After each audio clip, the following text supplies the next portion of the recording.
On est ravis de vous recevoir ici, donc à Tours, au Palais des Congrès, pour cette 17e édition des Assises internationales du journalisme. Alors, vous avez compris le thème, cette année, c'est le journalisme, c'est du sport. Je pense qu'on peut dire que candidater pour les prix EMI aussi. On est vraiment très, très content de vous recevoir. Vous êtes 20 cette année, 20 nommés. Ça fait beaucoup. D'habitude, c'est 18. Mais la région, cette année, était très riche. Et donc, on a 5 projets régions. On vous remercie d'être présent, on remercie surtout notre jury d'être là. Marie Portolano, présidente du jury EMI 2024. Je pense qu'on peut applaudir déjà pour se chauffer un peu.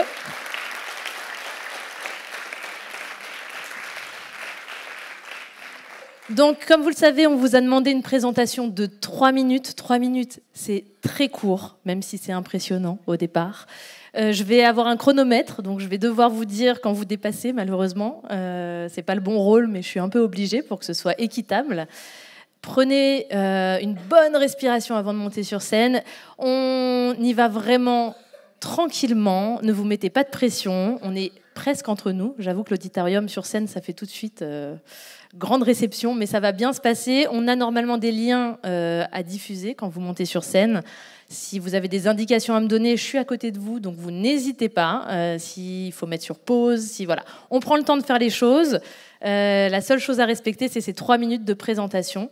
Et donc, nous allons commencer par la catégorie région. Donc, les heureux qui vont monter sur scène pour la catégorie région, ça va être le club des médias de l'école Jean Zay. On peut les applaudir, ils montent sur scène.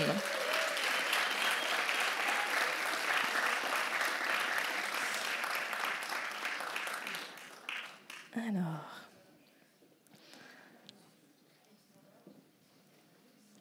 Anne, je veux bien que vous venez me voir. C'est bien, vous êtes nombreux. Ça fait plaisir de voir autant de jeunes sur la scène du Palais des Congrès. Alors.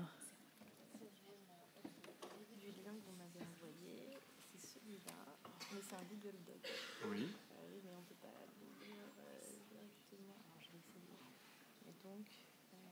Normalement, il est accessible. On va vous demander un tout petit... C'est le début, c'est normal, ça commence. Il faut évidemment que le premier lien ne fonctionne pas. Mais ne vous inquiétez pas, on va y arriver. Hop. Alors.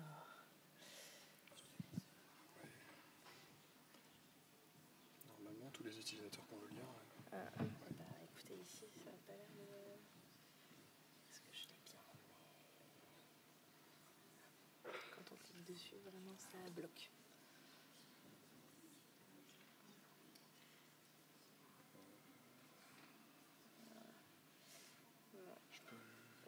Si vous voulez. Et je donne le micro à Anne ou vous... Oui, à Anne. Ok. Anne, je vous donne le micro et je vous laisse commencer. Bonjour à tous. Donc, je ne sais pas si le chrono est déjà lancé. Je lance le top. Allez-y, c'est parti. Bonjour à tous. Cette année, on commémore les 80 ans de la mort de Jean Zay, qui a été élève dans notre école. Depuis 11 ans déjà, nous essayons modestement de rendre hommage à ce grand homme à travers notre club média. Et comme lui, alors malheureusement on ne voit pas la première image, c'est une citation de Jean Zay qui, comme lui en fait, élève, enseignant, parent, j'ai un parent qui est avec moi qui m'aide, et également média partenaire, nous faisons le pari de l'intelligence, de l'esprit critique, de la créativité et de la solidarité à travers tous nos projets en éducation média. Donc je vous présente une partie du club média avec un premier projet porté par des élèves de CE1 l'année dernière, une interview de Bernadette Després. Et on commence avec Marius. Moi, je me suis occupée des lumières. C'était dur parce qu'il fallait surveiller un écran avec des chiffres. Moi, j'étais dans l'équipe du son et j'ai tenu la perche. Au début, on a tenu à un élève, puis à 2 élèves et même la maîtresse, et c'était très lourd. Oui, c'est très dur. Fallait pas monter la perche ni la descendre. Moi, j'ai filmé et j'ai appris à faire le plan et à zoomer. J'ai fait plusieurs plans. Le plan rapproché, le plan d'ensemble, le plan rapproché et le très gros plan. Moi, j'ai été journaliste et j'ai essayé de questionner Bernadette Després. Mais elle n'a pas vraiment répondu à ma question sur sa Légion d'honneur. Sur la Légion d'honneur. Sur sa Légion d'honneur. Pourquoi? Suspense. Donc, on m'a supprimé du montage. La chose que j'ai le plus aimée, c'est que j'ai travaillé en équipe. Moi aussi, l'année dernière, j'ai été journaliste. Pour trouver les questions les plus intéressantes, on a fait des recherches sur Google et Quant Junior. Ce que j'ai le plus aimé, c'est quand elle nous répondait, car sa vie et ses projets sont très intéressants. Moi aussi, j'ai été journaliste. Je me suis rendu compte qu'être journaliste, ce n'était pas facile. Il ne suffisait pas ni d'un claquement de doigts, ni de 2 claquements de doigts pour trouver des questions. Ce qu'on a fait, c'est qu'on a trouvé des informations qu'on a vérifiées, puis qu'on a triées pour garder les plus importantes. Moi aussi, j'ai été journaliste et c'est un métier très intéressant. T'apprends plein de choses. Et on apprend des nouvelles choses. Un deuxième projet qui était porté par les élèves de CM1, CM2 l'année dernière, c'était une émission Enquête d'images pour l'Umni France Télévisions.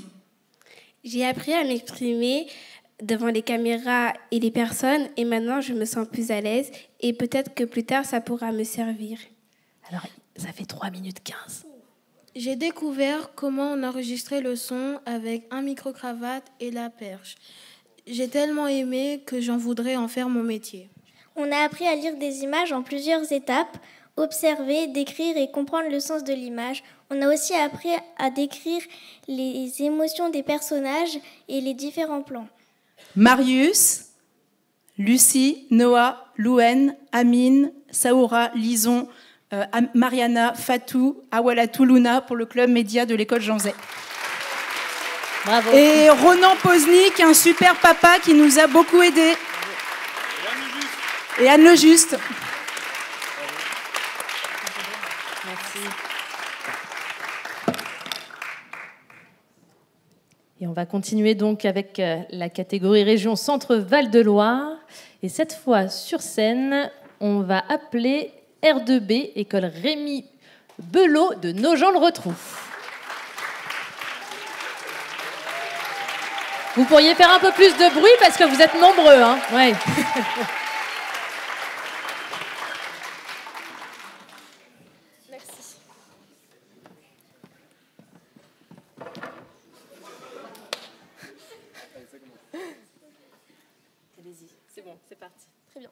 Bonjour à tous, je suis Alice Leroy, en compagnie d'Erwan Tillot, et nous sommes les représentants de Radio 2B.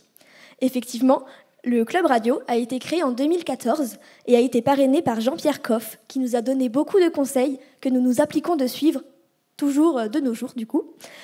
Le but de cet atelier est de permettre aux jeunes de s'exprimer en toute liberté, de nous ouvrir sur le monde culturel et de nous en apprendre plus sur l'information et les médias.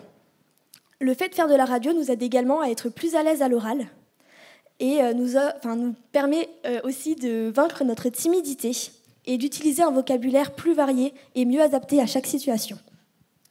En effet, Radio 2B, c'est un atelier, ce n'est pas une classe, ouvert à tout type d'élèves, que ce soit des généraux, des professionnels ou bien même des technologies. Bien sûr, cet atelier est pris sur le temps libre justement des élèves.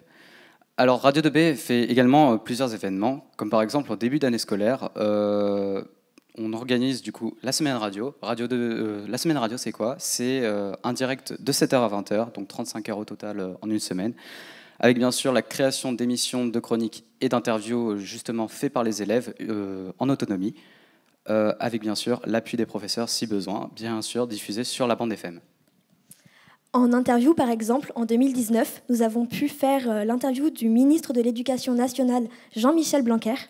Nous pouvons également interviewer des sénateurs, des députés, des vice-présidents de région Centre et également des journalistes comme Thomas Legrand, Alex Taylor ou encore Guillaume Meurice.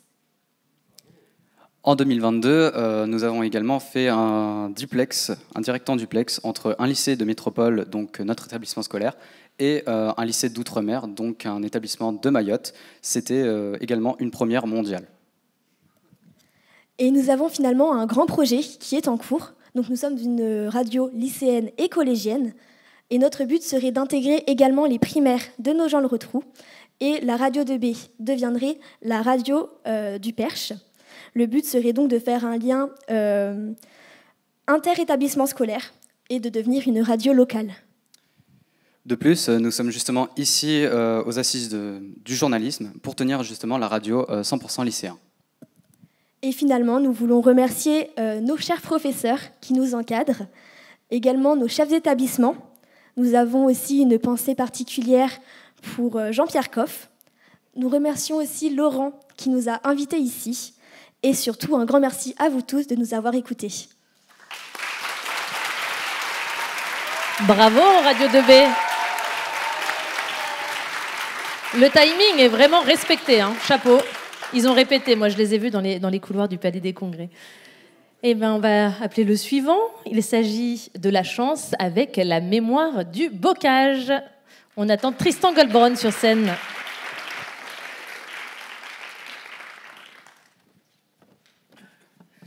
Merci beaucoup. Alors, je crois qu'on a une petite vidéo.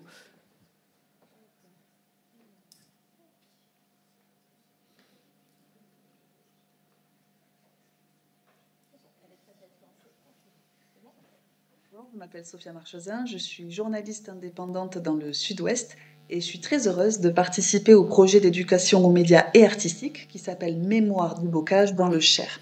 Notre atelier se déroule en 2 temps. D'abord, en janvier dernier, nous avons été donc à Lignières, un petit village niché au cœur de la campagne berrichonne, et nous avons rencontré des collégiens ainsi que leurs professeurs de biologie et d'art plastique, et nous les avons interrogés sur le rapport intime, personnel, voire poétique qu'ils entretiennent avec la campagne environnante, et nous nous sommes rendus compte que certains et certaines d'entre eux sont fils et filles d'agriculteurs, donc ils sont extrêmement attachés à leur patrimoine environnemental. Nous y retournons là donc en avril prochain dans quelques jours, et dans cette seconde semaine de résidence, on va plutôt axer notre travail sur la collecte de témoignages, donc plutôt sur un travail d'interview et donc d'interviews d'agriculteurs et d'agricultrices qui préservent ou qui détruisent le bocage aussi, dans l'idée de les sensibiliser aux enjeux agroécologiques autour de la préservation ou donc de la disparition de ce patrimoine. Ensuite, en juin prochain, il y aura une restitution publique de tout notre travail qui se fera à l'abbaye de Noirlac, donc lors de la fête du bocage. Et là, on pourra entendre les interviews enregistrées par les élèves au sein de l'abbaye. Et nous voulons aussi créer une balade sonore au cœur du bocage donc de Noirlac, avec une carte qui va être dessinée par les élèves et l'illustratrice Philippine Brélac. Une carte qui va amener le public à certains points pour écouter des sons qui seront diffusés dans un arbre, dans une trogne, dans des haies, des sons donc récoltés par les jeunes en amont, mais aussi il y aura une fiction sonore qui est en train d'être créée par les comédiens et les élèves, une fiction sonore sur la disparition de bocage qui sera également diffusée lors de cette restitution. Merci pour votre attention, j'espère que notre aventure vous a plu. À bientôt, au revoir. Je me permets de glisser un petit mot. Sophia est journaliste bénévole à la chance, elle est actuellement dans les Pyrénées. On voulait juste vous dire que ce projet, il est assez atypique pour nous, assez inédit aussi, de par son côté transdisciplinaire. Sophia l'a dit, effectivement, c'est un projet coordonné par une journaliste, mais dans lequel vont intervenir des comédiens de la compagnie Le Compost, une illustratrice, un professeur de biologie, une professeure d'art plastique, des matières aussi qui sont trop peu malheureusement présentes en éducation en médias, en zone rurale, une zone aussi où les journalistes ne sont pas encore assez présents, c'est notre conviction à la chance, dans une démarche d'éducation en médias. C'est un projet aussi assez atypique parce qu'on va proposer, grâce aux outils du journalisme, à des jeunes de sortir du collège, du lycée, de l'enceinte scolaire pour aller à la rencontre d'habitants du Cher. Il y a une dimension intergénérationnelle qui est assez présente pour partir, grâce aux outils du journalisme, à la découverte ou la redécouverte en tout cas de ce territoire. C'est aussi le symbole, ce projet, qu'une démarche d'éducation en médias peut se faire aussi de façon à travers travers la médiation, à travers une démarche créative, voilà, pour appréhender un territoire dans toute sa complexité au niveau culturel, écologique, climatique, sociétal et culturel. Merci beaucoup à vous. Merci Tristan, merci La Chance. Nous, on a de la chance d'avoir quand même des très très beaux projets en région Centre-Val de Loire. Maintenant, on va pouvoir appeler sur scène Question de génération proposée par France 3 TV Val de Loire, justement. On vous attend sur scène.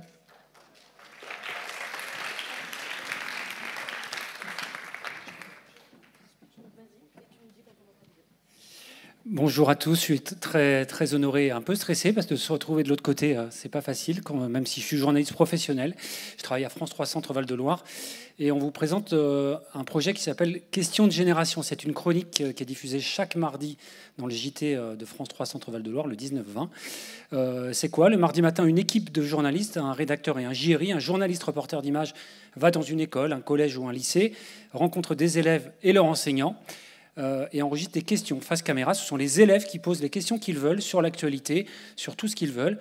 Et le soir, ça donne une chronique, avec ce qu'on appelle une chronique, avec un journaliste qui vient en plateau répondre aux questions des élèves. Je vous propose de regarder un extrait de ce que ça peut donner. Question de génération, votre nouveau rendez-vous du mardi dans Ici 19-20. Quelles sont les interrogations des jeunes sur l'actualité? Nous entendrons 3 élèves du collège Montesquieu d'Orléans. Les jeunes peuvent-ils faire confiance aux réseaux sociaux comme TikTok pour s'informer? Je voudrais savoir comment éviter le gaspillage alimentaire. Bonjour, je m'appelle Galahad et j'ai 10 ans. Ma question est pourquoi le ciel est bleu? L'atmosphère, la couche de gaz qui entoure donc la Terre, celle où se forment justement les vents à l'origine des tempêtes dont on parlait tout à l'heure, eh bien, elle sert aussi à filtrer la lumière du soleil. Et ce filtre, eh bien, il a tendance à bloquer certaines couleurs, par exemple les jaunes et les rouges, et à laisser passer les bleus. Et oui, c'est comme ça. Donc, quand il fait beau, eh bien, le ciel est bleu. J'aimerais savoir comment est décidé du temps d'antenne consacré au conflit dans le monde. Pourquoi parle-t-on d'une guerre plus que d'une autre? Pourquoi est-ce qu'on traite plus un conflit d'armée qu'un autre? Eh bien, je vais donner la parole à Étienne Lénart, rédacteur en chef de France 2. Je l'ai sollicité, il a entendu, écouté ta question et voici sa réponse. En Ukraine, depuis 2 ans, nos équipes vont sur le terrain, continuent à couvrir cette guerre parce que nous pouvons y aller. Dans la guerre entre Israël et le Hamas, par exemple, nos équipes peuvent se rendre en Israël, mais à Gaza, c'est beaucoup plus compliqué et donc nous couvrons beaucoup moins le côté palestinien. Et puis, il y a des conflits oubliés, en Afrique par exemple, au Soudan.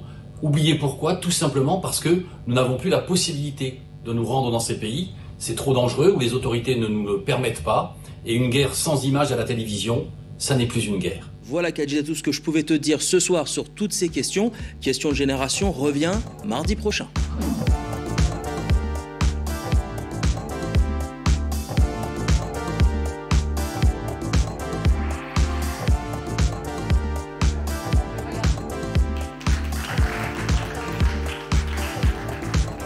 Donc voilà, ça s'appelle Question de génération. On est très fiers, très contents et très enthousiastes à France 3 Centre Val de Loire de porter ce projet.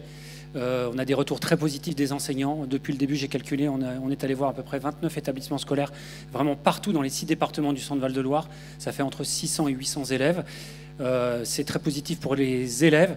J'ai par exemple un retour, j'ai eu une enseignante ce matin d'une école près d'Orléans avec qui on a fait Question de génération qui disait que les élèves étaient un peu stressés de voir la caméra arriver, de devoir s'exprimer, parce qu'on apprend à bien s'exprimer, à avoir le bon regard caméra, à bien poser sa question de façon distincte, mais qu'au final, c'était un très bon moment, et surtout qu'après, on peut regarder le soir à la télé, on peut se voir le soir à la télé.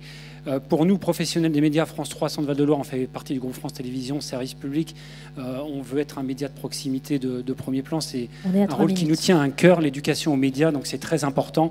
Je voulais simplement remercier Baptiste Morel qui n'a pas pu être là aujourd'hui, qui est à l'origine de ce projet, Karen Prévost-Sorbe également du Clémy, car tout cela se fait évidemment avec le Clémy. Et vous dire, si jamais on avait le bonheur de remporter le prix, évidemment on est une grande entreprise de service public, on reverserait intégralement la somme gagnée à une structure, une association ou autre qui est en lien avec l'éducation aux médias. Voilà, merci. Merci beaucoup. Question de génération, donc France 3 TV Val de Loire.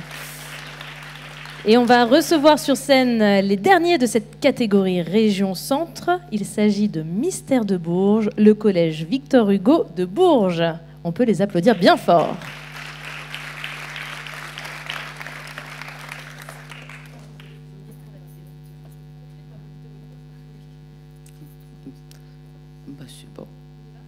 Bonjour à tous. Julie Guillemin, professeure documentaliste au Collège Victor Hugo à Bourges. Valérie Roard, journaliste. Moi-même, Christelle Leruyet, professeure de français au Collège Victor Hugo à Bourges. Nous regrettons sincèrement de n'être pas accompagnés aujourd'hui de nos élèves qui ont participé au projet l'an passé, parce qu'ils auraient su mieux que nous, je pense, avec leurs mots à eux, vous dire combien le projet qui a été mené l'année dernière les a éveillés, les a enrichis, les a fait grandir. Parce que dans cet établissement, comme dans les quartiers qu'ils habitent, plutôt les quartiers nord de Bourges, l'accès à l'information, comme l'accès à la culture, ne se pose absolument pas comme une évidence. Donc l'objectif principal du projet qui s'est déroulé tout au long de l'année scolaire, c'était de créer un live magazine, c'est-à-dire que les élèves sont montés sur scène au terme du projet pour présenter leur travail et présenter les différents reportages qu'ils ont réalisés eux-mêmes. Donc il a bien sûr fallu choisir des sujets de reportage. Donc on a profité de l'actualité de la ville de Bourges à l'époque, qui était candidate pour postuler pour devenir capitale européenne de la culture en 2028, qui a réussi depuis. Donc on a voulu valoriser notre ville et choisi de partir de lieux emblématiques de la ville de Bourges, avec plutôt un angle de caractéristiques mystérieuses que peut-être les gens, même les habitants, ne connaissaient pas. Donc les élèves ont dû trouver un contact qui habite à Bourges, en lien avec leur lieu de reportage, prendre le téléphone, donc gros moment de stress pour eux, et convenir d'un rendez-vous pour mener une interview dans le centre-ville avec Zoom, caméra, photo, donc comme de vrais petits journalistes. Ensuite, évidemment, écoute des interviews, montage, choix des photos. Et dernière étape du projet, la restitution devant les familles, devant l'institution, devant leurs camarades, les enseignants. Gros moment stressant aussi. Donc ce que ce projet a pu apporter aux élèves, donc évidemment on leur a demandé ensuite si ce projet avait été positif pour eux ou pas. Donc ce qu'il en ressort de leur témoignage en fait, c'est que monter sur scène, faire un travail collectif tout au long de l'année a renforcé leurs liens. Liens pas forcément très présents au début d'année dans la classe. Que le projet leur a permis de découvrir leur ville, son patrimoine, sa culture, qu'ils ont appris beaucoup de choses sur le métier de journaliste grâce à Valérie, qui est venue tout au long de l'année les rencontrer, que ça avait changé leur manière de s'informer, qu'ils s'intéressaient plus à l'actualité, qu'ils regardaient différemment certains programmes télévisés, qu'ils étaient plus critiques, et que pour certains aussi d'entre eux, ça leur a permis de vaincre leur timidité, d'être plus à l'aise à l'oral et de gagner confiance en eux. 3 minutes. Voilà. Mais vous pouvez faire un petit mot de fin. On voulait remercier quand même le Clémy qui nous a beaucoup soutenus et la DRAC Orléans-Tours pour mener à bien ce projet.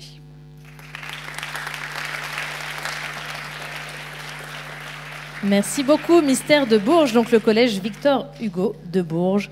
C'était donc la catégorie région. Tout à l'heure, on aura la remise des prix, évidemment, avec le lauréat, et on aura évidemment la région qui viendra remettre le chèque de 1 500 € destiné donc au lauréat de la catégorie région. On passe tout de suite à la seconde catégorie, la deuxième, pardon, que dis-je, la catégorie école. Elle est parrainée par la fondation TF1. Et le premier lycée à se lancer, j'espère que je vais bien le prononcer, c'est le lycée d'Achelaine avec le Lâcherien. Je vous attends sur scène. Et on peut les applaudir.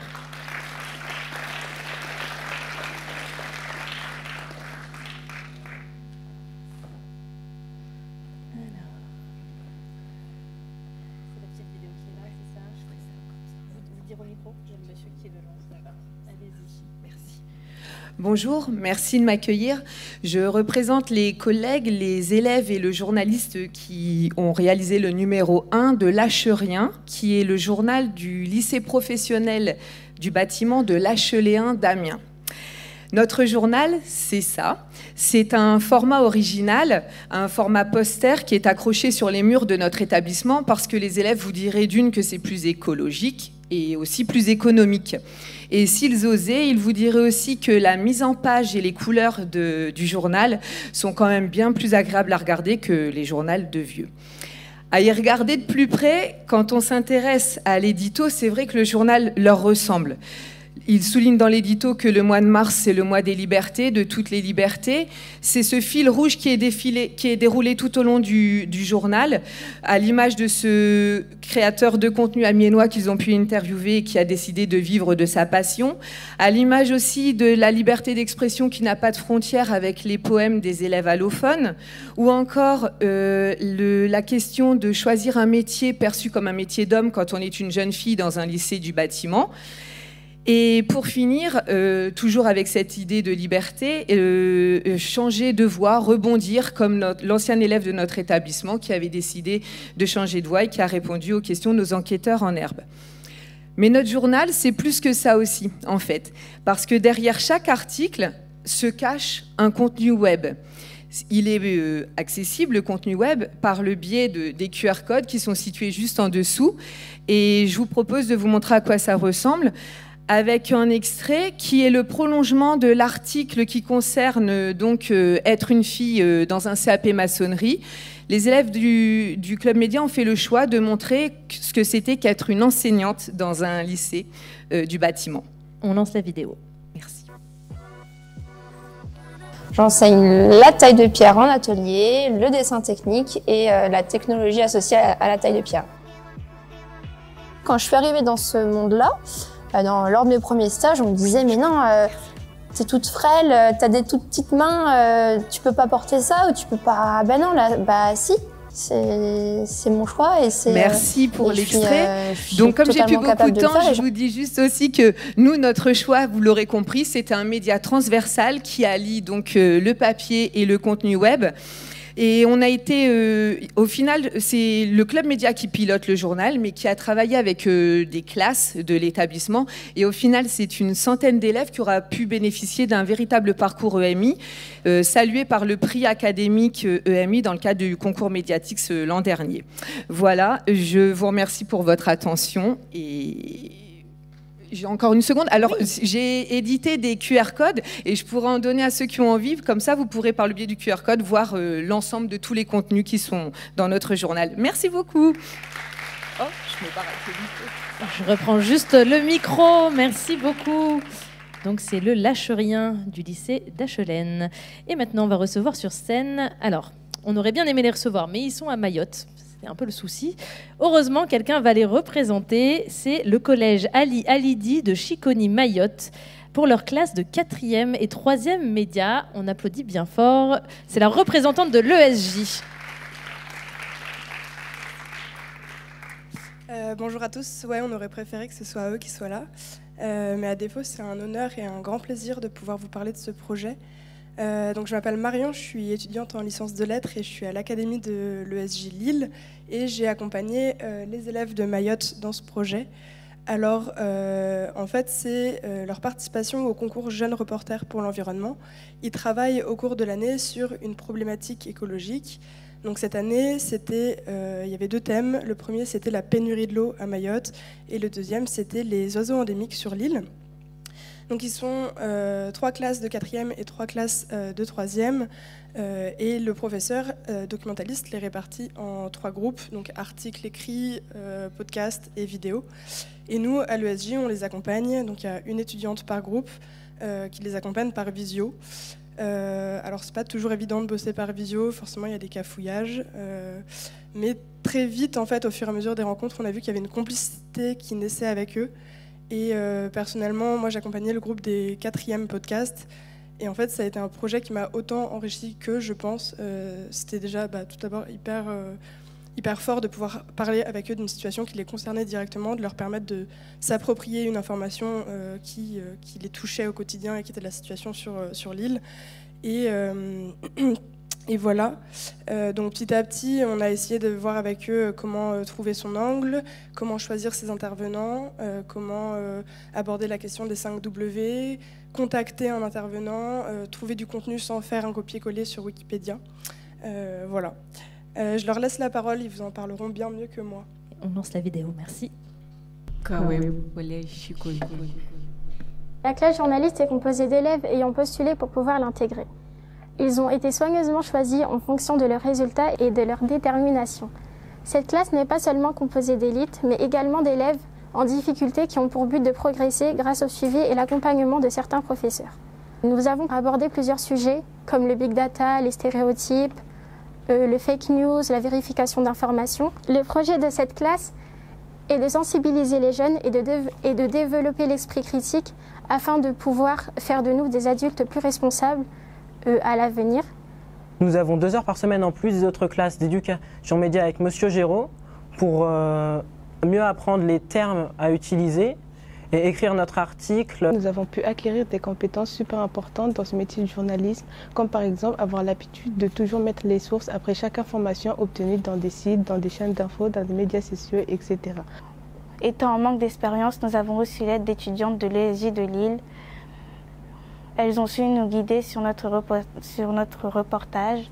Elles ont su nous donner des méthodes pour chercher des informations et approfondir notre sujet. Grâce à leur aide, nous avons pu apprendre quelle était l'importance d'avoir des données chiffrées et classer les informations selon leur pertinence. Nous avons été répartis en 3 groupes, podcast, vidéocast et articles écrits. Malheureusement, suite à la situation qu'a subi Mayotte, nous n'avons pas eu la possibilité de nous rendre dans nos établissements respectifs. Les reportages n'ont pas pu être envoyés car nous avions eu un problème pendant environ 1 mois et demi, 2 mois de barrage à Mayotte. Donc nous n'avons pas pu avoir cours pendant plus d'1 mois.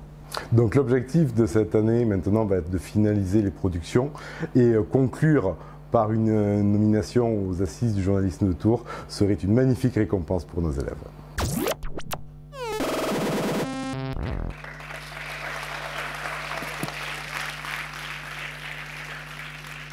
Je conclue juste en vous remerciant pour cette nomination qui était déjà pour eux et pour nous un immense plaisir et une belle valorisation du projet.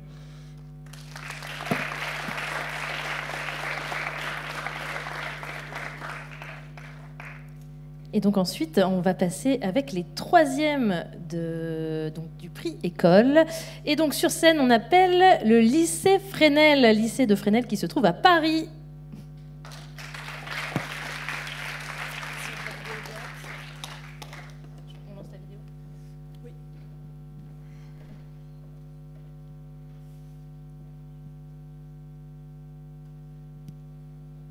On va lancer la vidéo, la régie. Merci.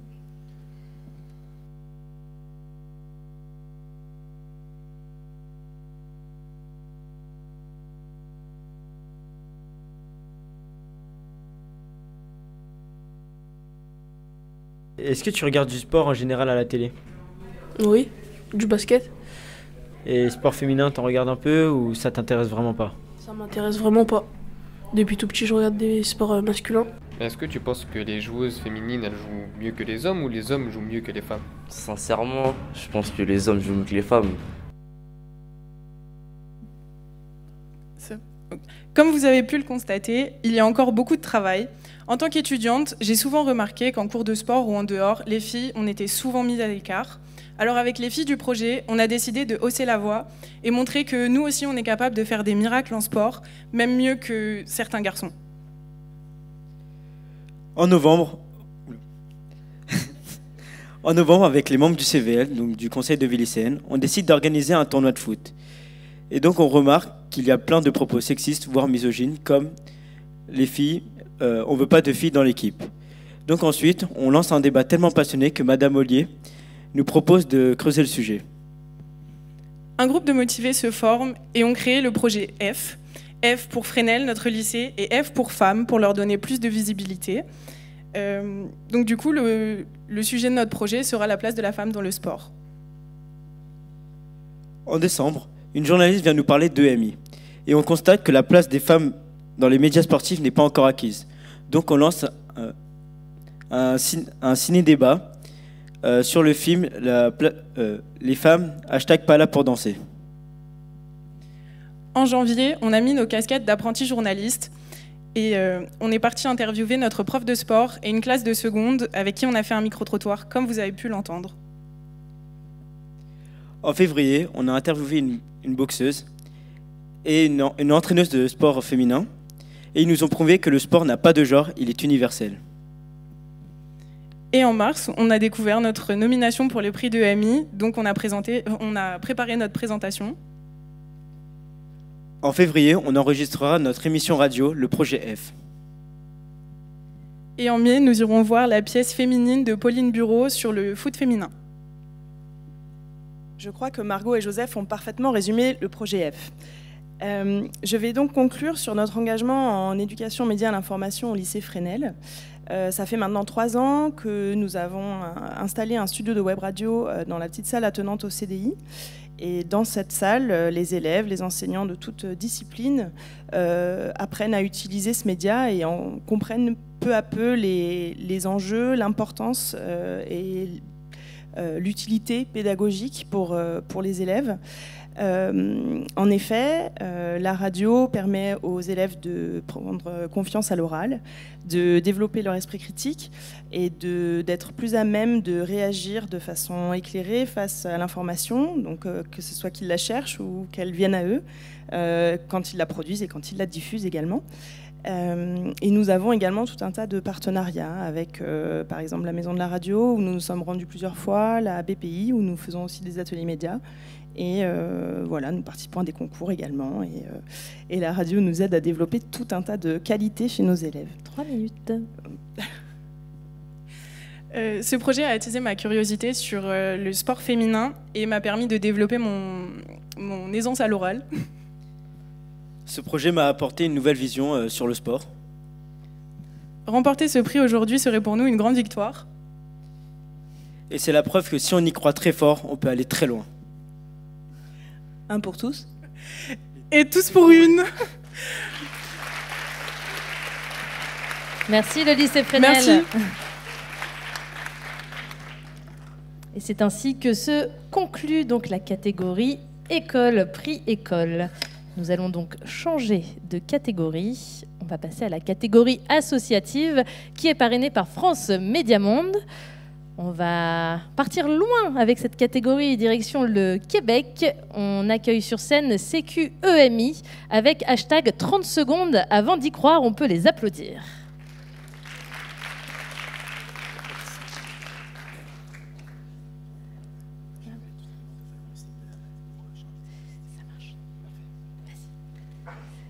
Et si on peut afficher mon écran en régie, c'est super. Merci.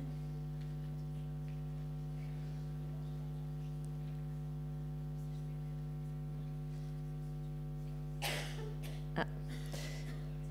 Je ne sais pas s'il y a un petit problème technique. On veut juste afficher l'écran d'ordinateur, si c'est possible. Pour un petit PDF, il est noir. C'est pas rassurant. Pourtant, il est branché.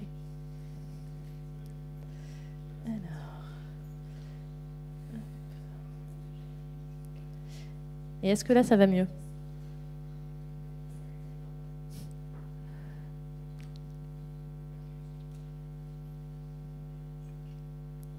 Je vais aller faire un petit tour en régie quand même, je suis désolée, hein, je me dépêche. Alors la régie, qu'est-ce qui...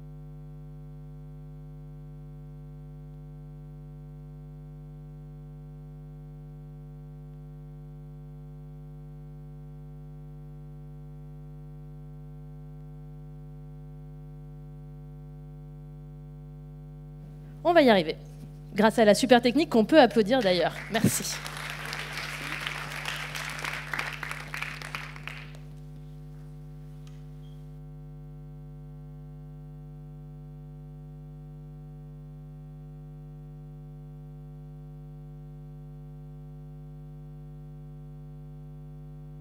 On leur laissera les 3 minutes, promis. En attendant, ça permet au jury de réfléchir, après tous les beaux projets qu'ils viennent de voir passer sous leurs yeux, qui va être les lauréats donc, de la catégorie région et de la catégorie école.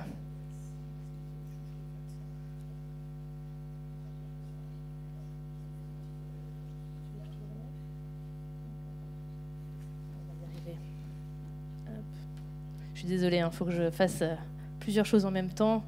C'est pas donné à tous, mais on va y arriver.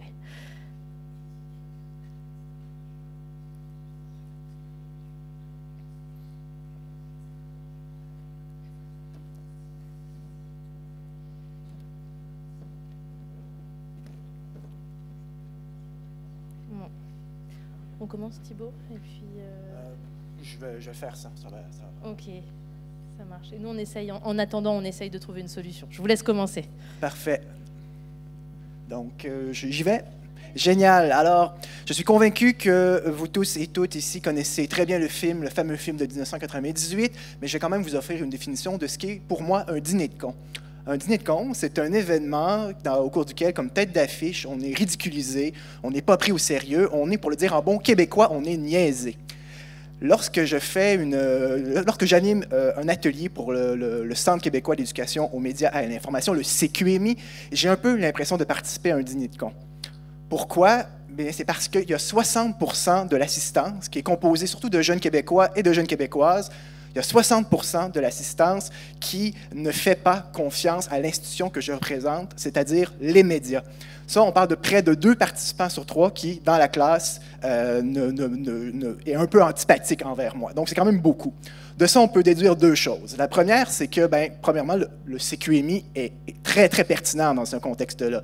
Ce projet qui a été initié et qui est porté par des journalistes professionnels comme moi, eh bien, c'est un projet qui a pour mission d'aider les citoyens, surtout les jeunes, à développer des meilleures habitudes en termes d'information, de développer leur esprit critique, de se familiariser avec le journalisme. Bon an, mal an, depuis 2021, c'est 350 ateliers qui sont donnés dans les écoles du Québec, et ce, à tous les niveaux. C'est, pour vous donner une idée, à peu près 10 000 participants qui sont ainsi rejoints chaque année. La deuxième chose qu'on peut retenir du 60% dont je vous ai parlé, c'est que les journalistes comme moi, qui sont formateurs, il y en a 70 en tout dans le projet, eh bien, on a beaucoup de pain sur la planche lorsqu'on se présente dans une classe. Imaginez, on a 1 heure, à peine 1 heure pour combattre la désinformation, passer notre message à ces jeunes-là qui ne veulent pas nécessairement l'entendre ou qui ont beaucoup de doutes envers nous.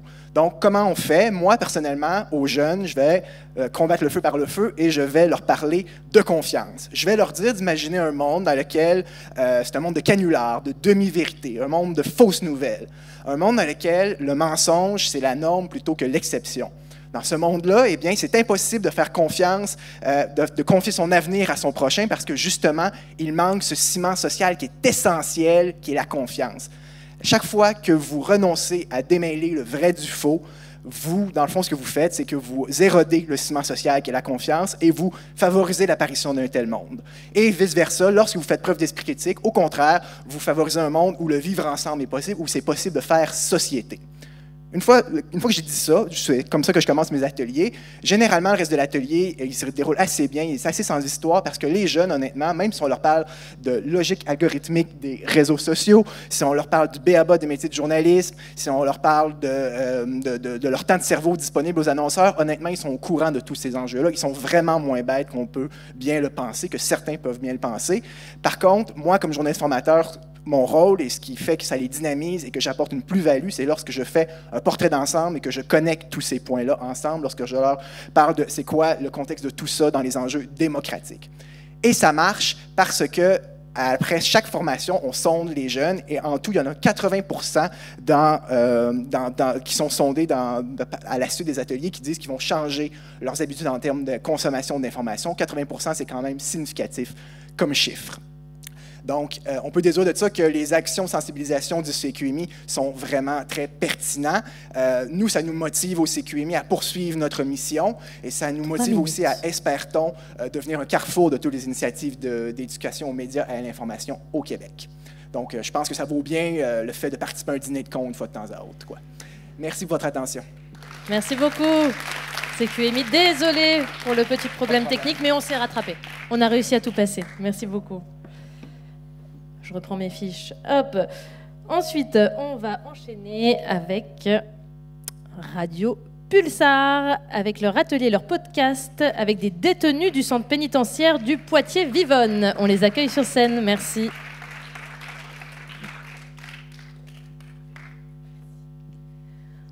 Bonjour, merci de nous accueillir. On est honorés d'être là.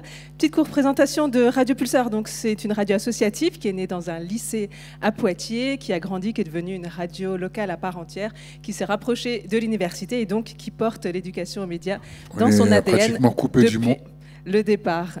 Hélène Lepage, qui m'accompagne, est bénévole de cette radio et moi-même, je suis journaliste salariée. Et donc moi, je vais vous parler un petit peu de l'origine de ce projet.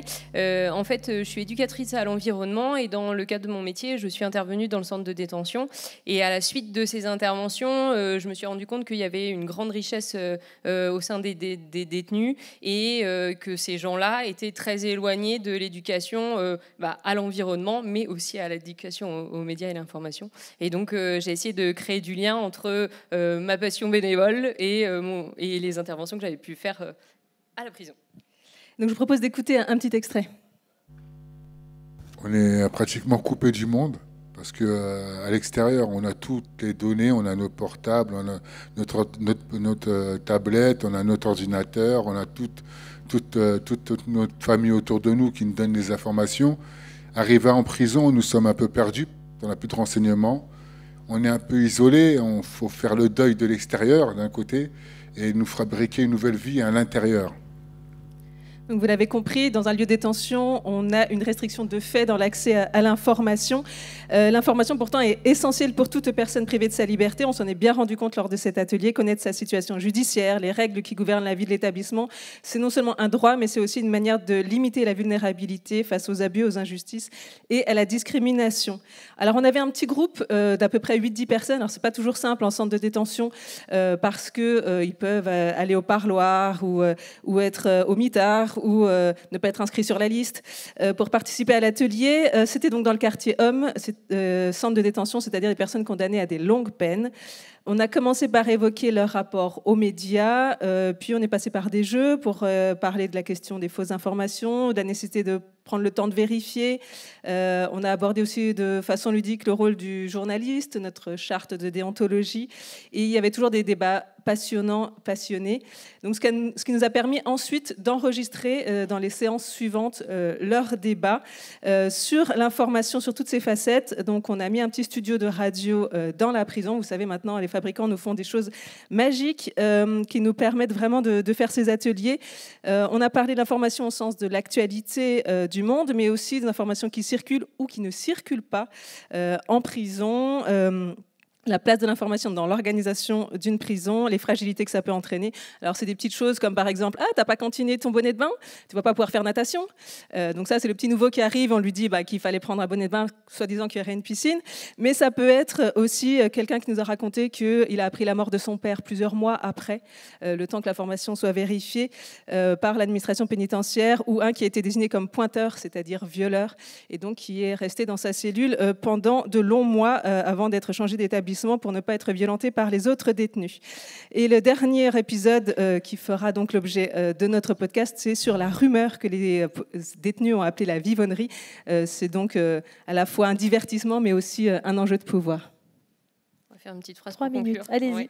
Ouais. En fait, ça a apporté beaucoup de choses et pour nous, puisqu'on a découvert un nouvel environnement et aussi un vocabulaire associé. Il y a beaucoup de mots qu'il faut connaître pour pouvoir comprendre ce qui se passe en centre de détention. Et puis pour les détenus, il y a eu un intérêt pour ce projet. Ils ont tous été très contents de participer. Ils ont développé une confiance en soi. Ils ont pu s'exprimer, même pour certains où le niveau d'élocution est très compliqué. Voilà, il y a eu un climat bienveillant qui a permis à l'ensemble de pouvoir participer. Et on peut dire qu'ils ont développé leur esprit critique à l'intérieur de ce projet. Et une dernière chose, donc à la fin, c'est eux qui sont devenus journalistes et ils ont pu interviewer la bibliothécaire et plusieurs personnes, dont le directeur adjoint. Et donc là, ils ont un peu changé de rôle. C'est eux qui sont passés un petit peu, qui ont pris le pouvoir. Voilà, le podcast sera un jour sorti, mais toute l'information ne sort pas d'une prison, donc c'est pas forcément simple. Et puis, on continue les ateliers en prison avec eux. Voilà. Merci beaucoup, Radio Pulsar. Et on enchaîne tout de suite avec donc le troisième nommé de cette catégorie association, la Maison Phare MJC Dijon, avec À nous les médias. On vous attend sur scène et on les applaudit bien fort.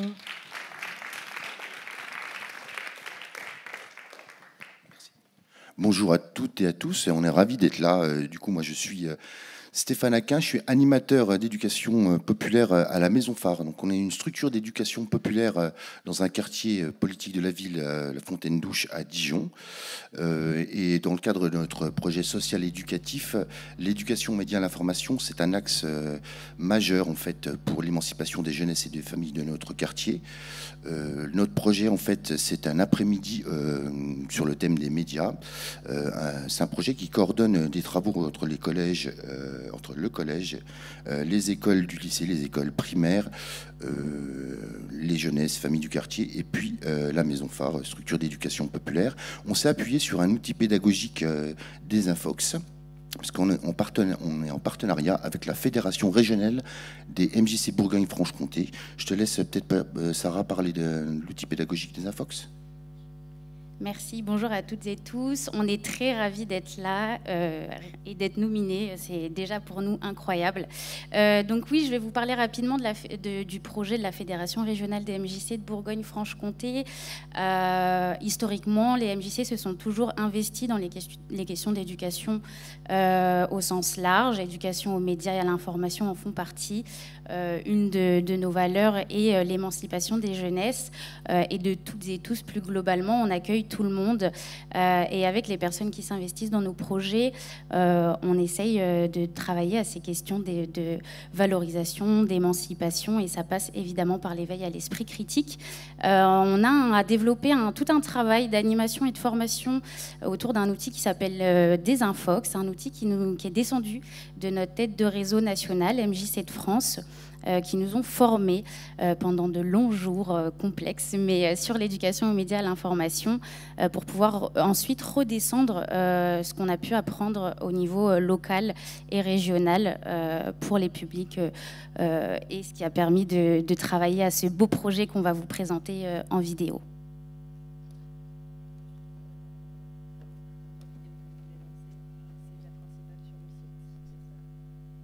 La Maison Phare est une association d'éducation populaire et de pédagogie sociale, installée sur le quartier politique de la ville de Fontaine-Douche à Dijon. Le mercredi 20 mars 2024, la Maison Phare, en partenariat avec la Fédération régionale des MJC Bourgogne-Franche-Comté, organisait dans ses murs l'événement À nous les médias. Un après-midi d'échanges, de sensibilisation et de rencontres entre publics et partenaires locaux, axés sur l'éducation aux médias et à l'information. Cette journée, elle est hyper importante pour nous parce que notre projet d'éducation populaire, notre projet social éducatif est basé entre autres sur la notion de numérique et la notion d'éducation à l'esprit critique. Si l'éducation populaire ne s'intéresse pas à ça, ne se met pas dans cette dynamique de formation, d'accompagnement, de compréhension des enjeux liés au numérique, je ne vois pas qui d'autre peut le faire en complémentarité de l'éducation nationale.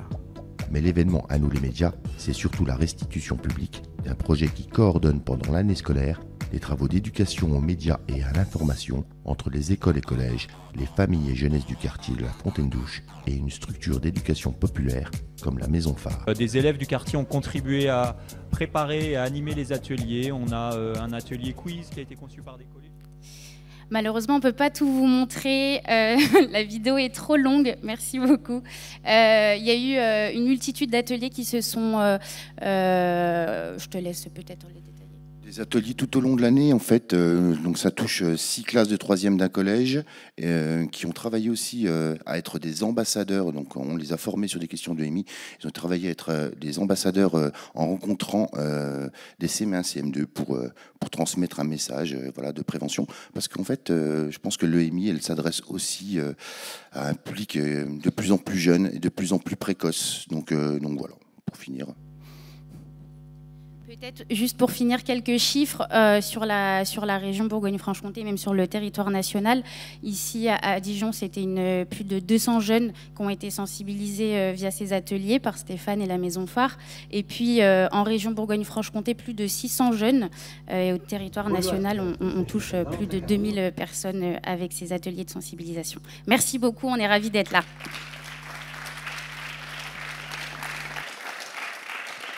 C'était donc la Maison Phare MJC Dijon avec À nous les médias. On va changer de catégorie et on va arriver sur une toute nouvelle catégorie, une catégorie spéciale pour cette 17e édition. C'est la catégorie bibliothèque et médiathèque, les meilleures initiatives EMI en bibliothèque et médiathèque. C'est parrainé par le ministère de la Culture et on est vraiment ravis à Journalisme et Citoyenneté d'avoir cette nouvelle catégorie. Parce que oui, il se passe beaucoup de choses dans les bibliothèques et les médiathèques. On se donne du mal pour faire de l'EMI, donc c'est important de le souligner. Et on va commencer avec donc la première bibliothèque. On part direction le Havre. Je demande à Oscar Niemier de monter sur scène, s'il vous plaît. Et on continue à applaudir, hein. Je sais que c'est l'heure de la digestion, mais on y va. Merci. Oui, alors bonjour, je ne suis pas Oscar, hein. Je suis Capucine Révillon, donc je suis responsable du pôle presse de la bibliothèque Oscar Niemeyer du Havre et je représente toute mon équipe, hein. Je suis toute seule aujourd'hui, mais il y avait une équipe derrière. Cette bibliothèque, c'est la tête du réseau de lecture publique havrais. Elle est dotée d'un fonds de plus de 200 revues papier et c'est aussi un lieu idéal pour les débats. Dans le cadre de la lutte contre la manipulation de l'information, on a réfléchi cette année à un événementiel autour de la presse qu'on a appelé « Vous avez dit médias ». Je crois que j'avais un petit film qui devait passer en même temps, en fait. Et que nous déclinons donc à l'échelle de l'ensemble des bibliothèques de la ville. Parce qu'on est convaincu qu'une manifestation culturelle est collective, on a travaillé en étroite collaboration avec les équipes des différentes bibliothèques du réseau. Concernant la jeunesse du projet, on avait plusieurs objectifs autour de l'EMI, lutter contre les contenus haineux et déconstruire les théories complotistes, décrypter les infox, analyser les images et comprendre les mécanismes d'influence en jeu, et enfin favoriser une meilleure compréhension du travail journalistique, du fonctionnement des médias et des réseaux sociaux dans un contexte de grande défiance d'une partie de la population vis-à-vis des médias traditionnels. Au cœur du projet, c'était la conception d'une exposition d'illustration de presse intitulée « Quand la presse s'illustre », avec la mise en valeur d'un illustrateur de presse qui s'appelle Adrien Fritos et qui a conçu l'affiche de notre exposition. Pour cette 4e édition, nous avons contacté 24 autres illustrateurs de presse qui nous ont fourni près de 70 illustrations. Parmi eux, il y a Chapat, Laurent Corvézier ou encore Boris Semeniako qui, lui, est venu animer des ateliers sur l'intelligence artificielle à la bibliothèque. Nous avons également exposé 3 planches de la bande dessinée d'une illustratrice de presse russe exilée en Allemagne qui s'intitule « La dernière artiste soviétique » et qui fait actuellement l'objet d'un documentaire sur Arte. Cet ouvrage, d'ailleurs, a remporté le prix l'an dernier du courage artistique à Angoulême. L'exposition que nous avons conçue a été organisée autour de plusieurs thématiques, l'écologie, la culture, la géopolitique, le sport, les rapports hommes-femmes, et elle a été présentée dans les différentes bibliothèques de la ville. On a organisé des visites guidées pour le tout public et on a accueilli beaucoup de classes, à peu près 1000 élèves des classes de collège et lycée du Havre, donc collège plutôt en zone défavorisée, puisque le Havre, c'est quand même une ville où il y a beaucoup de public défavorisé. La communication de l'événement s'est faite sur les réseaux sociaux, dans notre magazine culturel, ainsi que dans le journal local.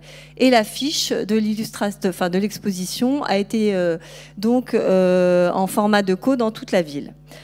Ensuite, en marge de l'exposition, on a programmé une série d'ateliers et de rencontres autour des médias, alors au sein des bibliothèques, mais aussi à l'extérieur. Une rencontre notamment avec Anne-Laure Pinault, qui est une journaliste freelance qui est membre du comité éditorial de la revue La Déferlante, autour du journalisme d'investigation. Et c'était aussi l'occasion de présenter YouPress, un collectif de journalistes indépendants qui parcourt le monde depuis 15 ans et qui travaille sur les féminicides politiques.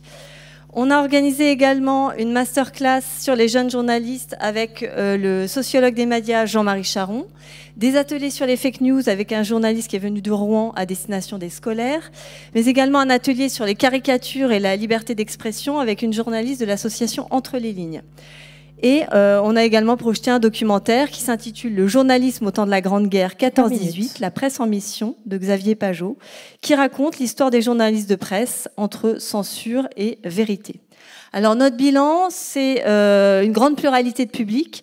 On a touché pour l'instant, parce que l'événement n'est pas encore terminé, à peu près de 2500 personnes, avec un budget assez contraint de 3500 €. On a accueilli à peu près une soixantaine de classes et il y a plusieurs illustrateurs de presse qui se sont déplacés de Paris pour venir voir l'exposition et qui nous ont montré leur enthousiasme. Donc en fait, nous, on est contents parce que cet événementiel, ça fait maintenant 4 ans qu'il est organisé et est devenu un rendez-vous un rendez-vous qui est attendu du public et de nos partenaires. Voilà pour la petite histoire. Merci beaucoup.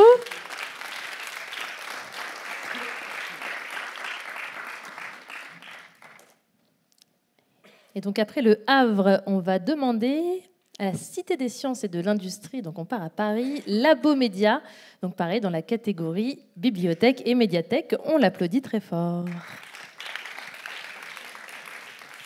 Bonjour à tous, moi je m'appelle Marie Lebrun, je suis journaliste à la télé et intervenante éducation média avec La Chance.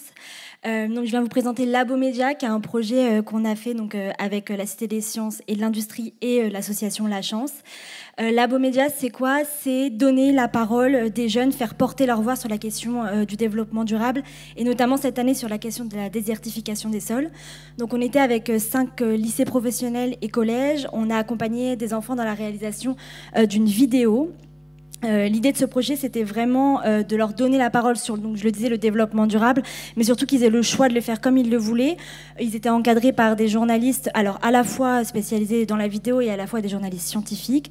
Et puis ça a donné donc 5 projets, des vidéos de 3-4 minutes, où ils ont pu choisir leurs experts, choisir comment ils allaient le faire, des pastilles, des duplex, des reportages. Ils ont vraiment eu le choix et ça a donné ces chouettes vidéos. Je laisse la parole à Valentin Caron, qui est en charge du projet à la Cité des Sciences et qui va vous en dire un petit peu plus que moi. Bonjour à toutes et à tous, je m'appelle Valentin Caron, je suis coordinateur des offres d'éducation aux médias et à l'information scientifique à la bibliothèque de la Cité des Sciences et de l'Industrie. Je vous fais cette petite vidéo car malheureusement je ne peux pas être présent aux assises internationales du journalisme de Tours ce mardi pour cause d'événements à la Cité des Sciences et de l'Industrie, mais je tenais quand même à vous présenter Labo Média, notre projet que vous avez sélectionné dans la catégorie médiathèque et bibliothèque, et vous dire à peu près la genèse du projet, comment on l'a créé, ce qu'il pense et ce qu'on fait à l'intérieur. Labo Média, c'est un projet qu'on propose depuis 5 années à la bibliothèque. En fait, c'est le tout premier projet qu'on a mis en place d'éducation média chez nous. Et c'est un projet qui me tient très à cœur, c'est peut-être mon projet préféré parmi tous ceux qu'on a mis en place depuis, pour plusieurs raisons. La première, c'est qu'il parle de culture scientifique. Et c'est assez rare les projets de culture scientifique en bibliothèque. Il donne la parole aux scientifiques, aux journalistes scientifiques, et il leur permet d'interagir avec des scolaires, d'échanger et de leur présenter comment la méthode scientifique fonctionne et est utile dans notre quotidien. Le second argument, c'est que, évidemment, on parle d'éducation aux médias. On parle d'éducation aux médias à l'information scientifique. L'EMI, c'est vraiment la base, en tout cas l'une des bases du métier de bibliothécaire et de toute manière des missions des bibliothèques. Et c'est quelque chose qui me tient très à cœur à la DS. Troisième point, et là c'est un peu ce qui fait notre originalité, c'est qu'on mêle à la fois la culture scientifique, le monde journalistique, les bibliothèques, et qu'on fait tout ça par le faire. Labo Média, c'est un programme d'une 12aine d'heures composé de 5 ateliers. Pendant les premiers ateliers, on va leur apprendre la méthode journalistique, à éditorialiser l'information, à faire des recherches, mener une interview.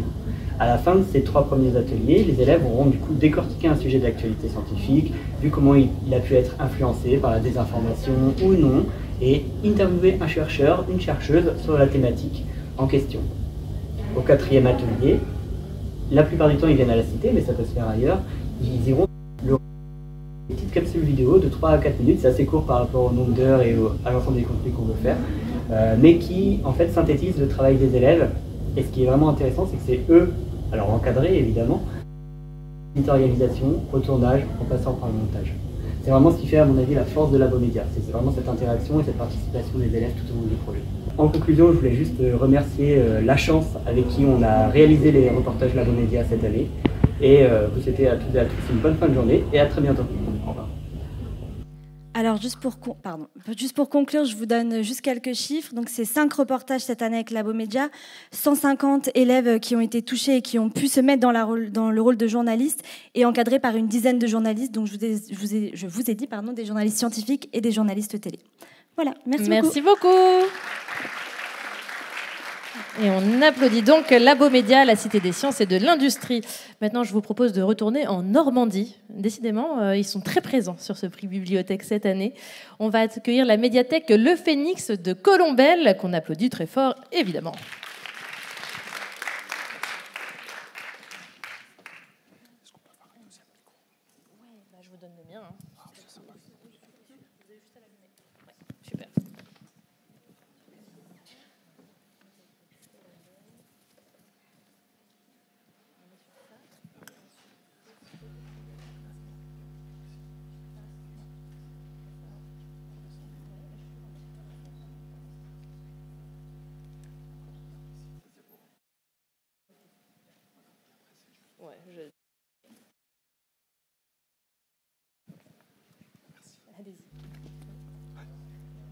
Je lance les 3 minutes, c'est parti. Bonjour, je suis Sophie Massé, responsable de la médiathèque Le Phénix à Colombelles. Bonjour, je suis Timothy Duquesne, permaculteur de Pixel. Nous développons ensemble le programme Hémisphère Pixel Citoyen Sagesse Numérique depuis 2021. Notre rencontre, ce sont avant tout des intentions qui se complètent. Celle du Phénix est de tisser du lien social et d'être une fabrique de citoyens. Celle de l'avenir des pixels est de sensibiliser aux enjeux liés aux médias, à l'information et au numérique, et de contribuer à l'essor de ce qui concourt à l'avènement d'un monde souhaitable. Cette saison 3 est constituée de 3 projections débats, 6 ateliers, et pour la conclure, les regards croisés de 2 auteurs.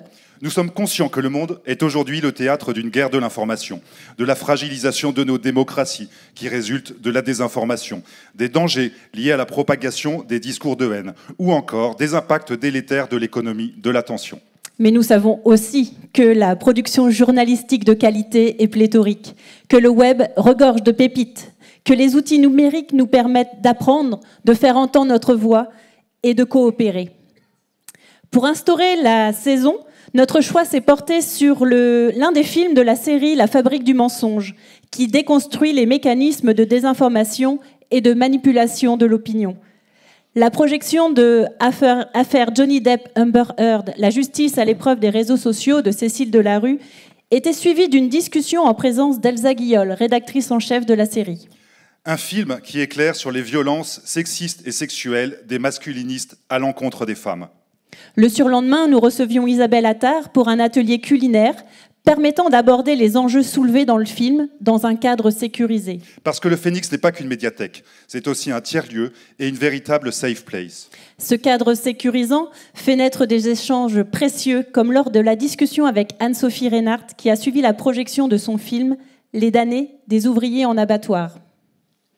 Au Phénix, vous croisez des personnes de tous âges et de toute origine sociale. Des personnes parfois concernées au plus près par les enjeux abordés. Des étudiants, des professeurs documentalistes. Des personnes pour qui l'équipe du Phénix est presque une deuxième famille. Des personnes qui se raccrochent à la vie en société par le biais de la culture. Des adolescents pas toujours conscients de leurs propres talents. À cette société en miniature, nous avons proposé le film documentaire ZAD Partout, projeté en présence de son réalisateur Henri Poulain. Un film de la série Utopie. Utopie, comme l'utopie concrète qu'est Hémisphère à nos yeux. Nous souhaitons aussi permettre à chacun de trouver ses propres pépites, d'où l'atelier Pépites numériques à la découverte des podcasts. Il sera suivi d'une série de 5 ateliers intergénérationnels de production de podcasts, au cours desquels les participants questionneront leurs usages numériques et leur rapport à l'information.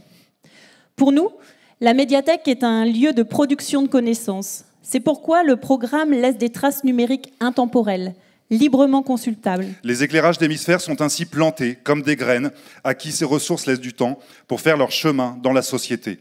Parce que le temps des médiathèques, c'est du temps long. Le temps long, c'est aussi celui du journalisme qui nous éclaire véritablement. Nous vous remercions sincèrement pour notre nomination, que nous accueillons comme un précieux encouragement. Juste pour conclure, l'événement qui conclut la saison, le 28 juin, est une belle occasion de venir à Colombelles. Nous accueillons Guy Birenbaum et Simon Louvet pour un rendez-vous autour de la résistance pendant la Seconde Guerre mondiale. Nous y sensibiliserons au pouvoir des mots. Et nous valoriserons la transmission, le respect et l'amour des autres. Merci. Merci. Merci à vous.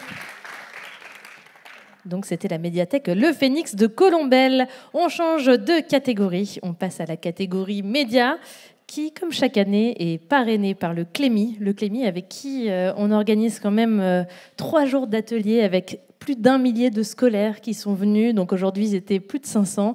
Et ça va continuer demain et après-demain. On a plein d'ateliers qui sont ouverts donc aux professeurs. Si jamais vous êtes professeur, renseignez-vous. Vous pouvez venir même, il y a des gens de Paris qui viendront demain. Donc voilà, regardez la programmation EMI qui, grâce au Clémy, vaut le coup. Donc on va appeler tout de suite les premiers nommés pour ce prix média. C'est Lina avec la série Spam. On les applaudit bien fort.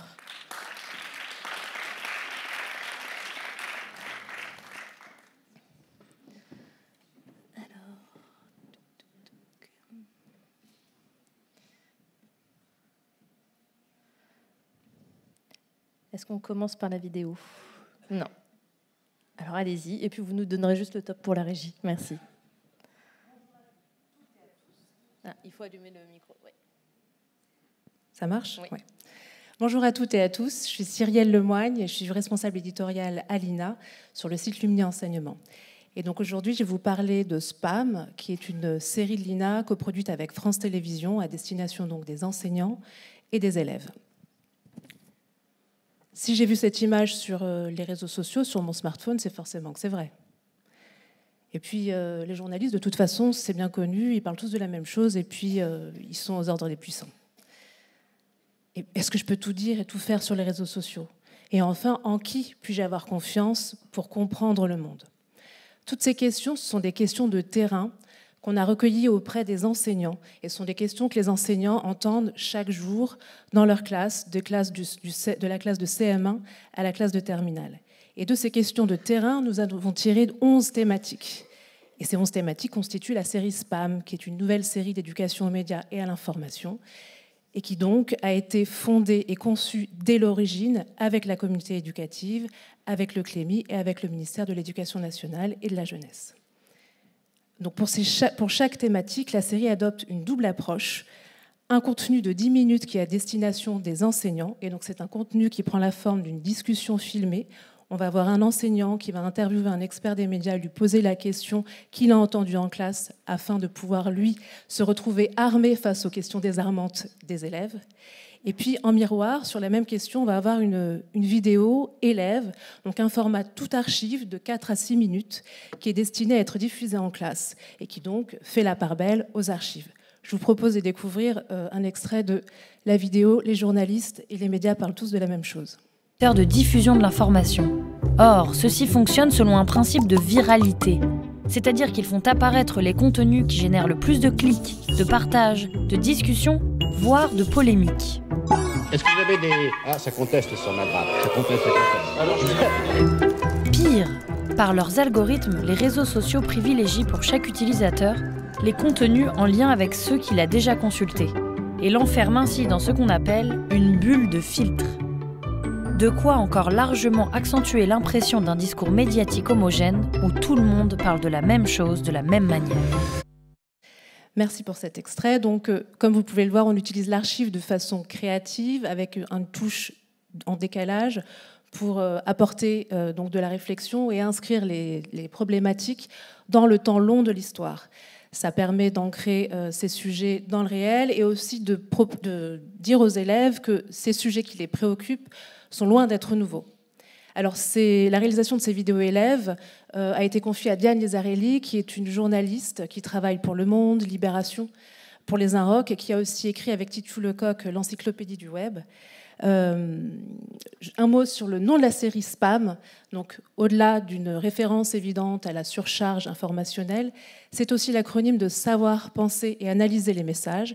Et donc, les messages, ce sont eux qui sont au cœur de la série, puisque ce sont les images, ce sont les mots dont nous sommes bombardés tous les jours sur nos écrans. Et donc là, on cherche à décrypter. Et donc, on cherche aussi à éveiller l'esprit critique chez les élèves. Pour terminer, la série Spam est diffusée depuis novembre 2023 sur Lumni Enseignement, sur Lumni, sur le France.tv et sur les réseaux sociaux de l'INA.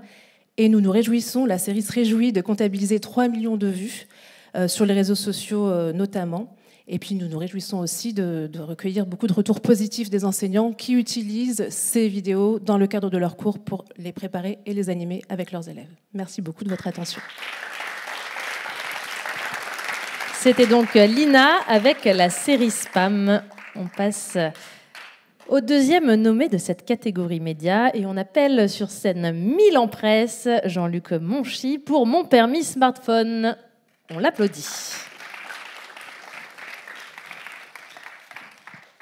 Merci Marie. Bonjour à toutes et à tous. Je suis ravi d'être ici. Je m'appelle Jean-Luc Monchy et je suis très heureux de vous présenter l'application Mon permis smartphone. Cette idée, elle est arrivée chez Milan Presse par Camille Laurence, qui est la rédactrice en chef du journal Un jour une actu. Je crois qu'elle était un peu fatiguée de devoir négocier régulièrement avec ses enfants sur l'usage du téléphone portable à la maison. Ce que nous voulons faire, nous, avec cette application, c'est vraiment donner les bases d'une culture générale du numérique. Ce qu'il faut savoir, c'est que le portable, il arrive dans les mains d'un enfant à l'âge d'environ 9 ans et qu'il n'existe pas, ou très peu, d'outils pour lui apprendre à s'en servir correctement.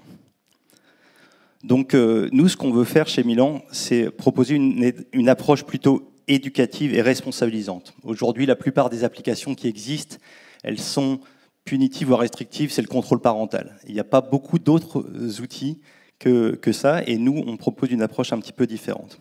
Et chez Milan, on aime créer des supports où l'enfant il apprend tout en s'amusant. Et donc on est parti sur l'idée du quiz, un grand quiz en 250 questions qui lui permet d'apprendre. Ce qu'il faut retenir, ce qui est très important, c'est que pour chacune de ces 250 questions, on a une réponse détaillée et argumentée qui apporte à l'enfant les bases de cette culture générale du numérique. On peut peut-être regarder une petite vidéo pour voir à quoi ça ressemble. Milan, c'est un éditeur de presse et de livres pour les enfants. Ce que nous faisons avec nos magazines, avec nos livres, c'est aider les enfants à bien grandir. Aujourd'hui, nos enfants nous réclament de plus en plus tôt à avoir un téléphone.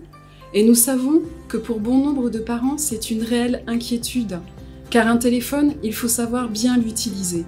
Évidemment, se posent tout de suite des problématiques de cyberharcèlement, de protection des données personnelles, et nous voulons aider les enfants en développant une application qui s'appelle Mon Permis Smartphone. Avec Mon Permis Smartphone, votre enfant va apprendre à déjouer tous les pièges qui pourraient se produire avec un premier smartphone. Il va avoir accès à plus de 250 questions qui vont l'aider à bien appréhender un début de culture numérique.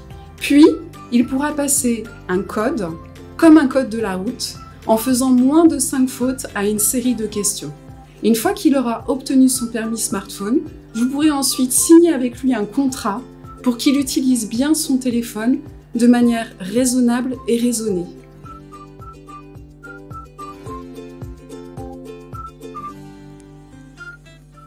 Voilà, Marie me dit qu'il me reste encore quelques secondes, donc juste pour vous dire qu'on est sur la dernière ligne droite, là on est dans la phase de recette, comme on dit en informatique. Donc l'application, elle devrait être live dans les stores courant avril, au prix raisonnable de 6,99 €.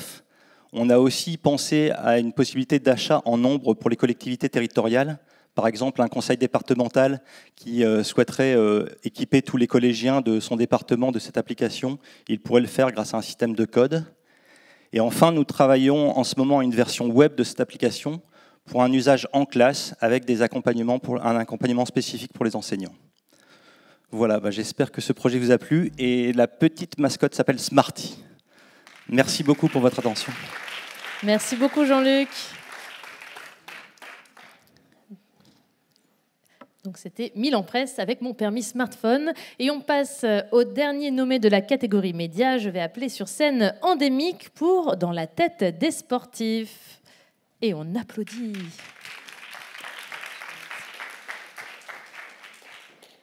Alors, bonjour à toutes et à tous. Je m'appelle Déborah Hadot. Je suis journaliste pour le média Endémique, qui est un média participatif. Et cet après-midi, j'ai le plaisir de représenter les 57 apprentis reporters qui ont travaillé sur le projet Dans la tête des sportifs.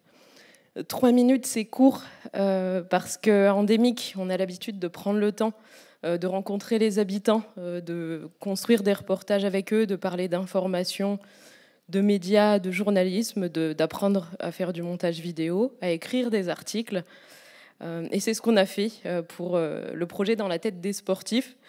Donc à l'origine, c'est 3 enseignants, Marie, Séverine et Franck, qui m'ont sollicité pour parler de sport et de journalisme, vu qu'à la base, je suis journaliste de sport. Ils sont sur la communauté d'Hénin-Beaumont, d'Hénin-Carvin, dans le Pas-de-Calais. Et du coup, on s'est dit, tiens, on va impliquer les élèves et les faire construire des reportages, puisque c'est dans la patte d'Endémique. Et ça a donné une série de vidéos, en fait. Dans la tête des sportifs, c'est une série de vidéos donc on a interviewé une dizaine d'athlètes de tous âges, en situation de handicap, valides aussi. Ça a été une aventure humaine hyper riche, en fait. C'est ça qu'on en retient. Il y a Marie, par exemple, enseignante en CE1, CE2, qui a pu rentrer en contact avec François, qui est un athlète malvoyant. Et dans le cadre de la semaine paralympique, ils ont pu créer un projet ensemble. Donc du coup, ça a été ça, dans la tête des sportifs aussi, une mise en relation de plein de gens, mettre en avant le sport aussi, puisque je voulais montrer aux enfants que le sport, c'était pas seulement ce qu'ils voyaient à la télé, les athlètes, puisqu'on parle beaucoup de Jeux olympiques et de paralympiques. Et dans la tête des sportifs, ça continue, cette fois toujours dans le Pas-de-Calais, à Saint-Omer. Hier encore, j'ai été dans une petite ville qui s'appelle Anquin-les-Guingates. Et Manuel, la bibliothécaire qui encadre le projet, me disait « Ouais, mais même moi, j'apprends avec ce projet-là sur le journalisme, l'information. » C'est vraiment cet aspect-là multidimensionnel qui est intéressant avec cette aventure qui est dans la tête des sportifs. Que dire de plus? Je remercie tous les gens qui ont participé à ce projet. Et puis, oui, on tient à une chose, notre défi, c'est cette fois d'avoir des athlètes féminines, parce que les choses ont fait que quand on s'est constitué en rédaction, on a eu beaucoup de sportifs masculins. Et du coup, les femmes sportives méritent d'être en avant. Donc, on va faire ça. Et je vous invite aussi à prendre le temps pour aller voir ces vidéos, parce que 3 minutes, encore une fois, c'est court. Donc, vous pouvez les voir sur la chaîne YouTube d'Endemic. Ça s'écrit ENDEMIK. Et puis, je vous remercie beaucoup de votre attention. On pourra en discuter aussi plus longuement. Merci. Merci, Endemic. Je ne sais pas si mon micro est allumé. C'est pas grave. Je prends celui-là. Merci, Endemic. Et donc, c'était les derniers nommés pour cette catégorie média. On va passer à une catégorie Rive-Sud, mais je vais vous laisser 10 petites minutes pour faire une petite pause et ensuite on vous diffuse les 3 vidéos. La catégorie Rive-Sud, donc c'est les initiatives de l'autre côté de la Méditerranée et malheureusement il y a des problèmes de visa et donc on n'a pas pu les faire venir. Ils ont tourné 3 vidéos qu'on vous diffuse donc ici dans 10 minutes. Donc on vous laisse juste une petite pause si vous voulez aller boire un petit verre d'eau et on se retrouve ici à 15h45 pour la diffusion des 3 vidéos et conclure cette présentation des prix EMI. Merci beaucoup, à tout de suite.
cette présentation des prix EMI 2024 avec donc les prix Rive Sud, donc qui récompensent la meilleure initiative de l'autre côté de la Méditerranée. Notre parrain est CFI maintenant depuis quelques années. On les remercie et on les retrouvera tout à l'heure pour la remise des prix. On va commencer donc avec la première vidéo. Nos 3 candidats sont donc absents car obtenir un visa pour venir en France, ce n'est pas évident. On est un peu triste de ne pas les avoir là pour nous présenter leur projet. Mais on va commencer donc avec Educ Media. Educ Media, donc, qui se trouve au Cameroun. Voici la première vidéo. Bonjour à tous. Je suis Poudji André, formateur EMI et responsable communication et relations publiques au sein de l'association Educ Media au Cameroun. Je n'ai pu être des vôtres en présentiel compte tenu des délais assez courts pour l'obtention du visa. Néanmoins, à travers cette vidéo, vous aurez un aperçu du projet qui nous a permis d'être à nouveau nominés pour le prix EMI catégorie Rive Sud de la Méditerranée cette année. Nous vous disons merci pour cette grande reconnaissance pour le travail que nous effectuons au quotidien.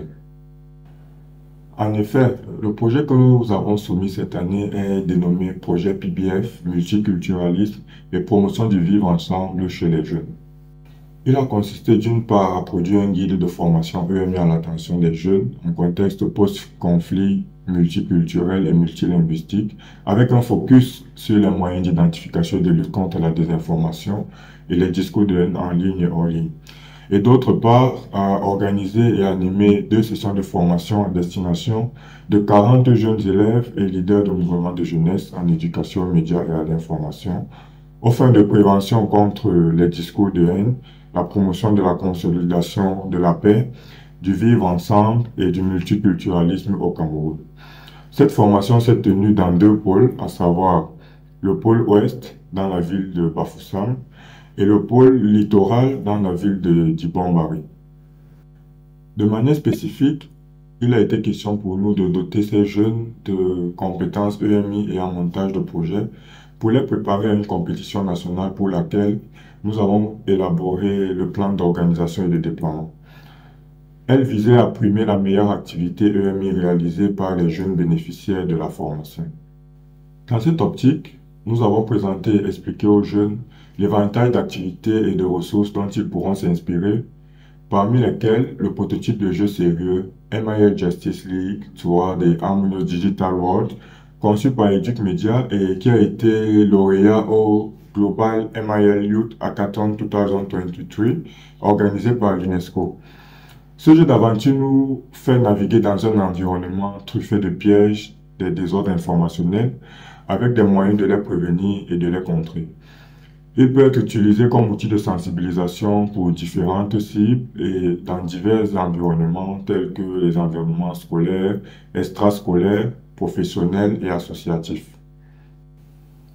Notre souhait est de voir les jeunes que nous avons formés proposer des solutions innovantes en matière de lutte contre la désinformation et le discours de haine dans leurs différentes communautés et appliquer les compétences acquises en matière d'EMI afin de participer à leur tour au Global MIL Youth Hackathon 2024. Mesdames et messieurs, chers invités, chers nominés et très chers membres du jury, je vous remercie pour votre attention et bonne chance à tous.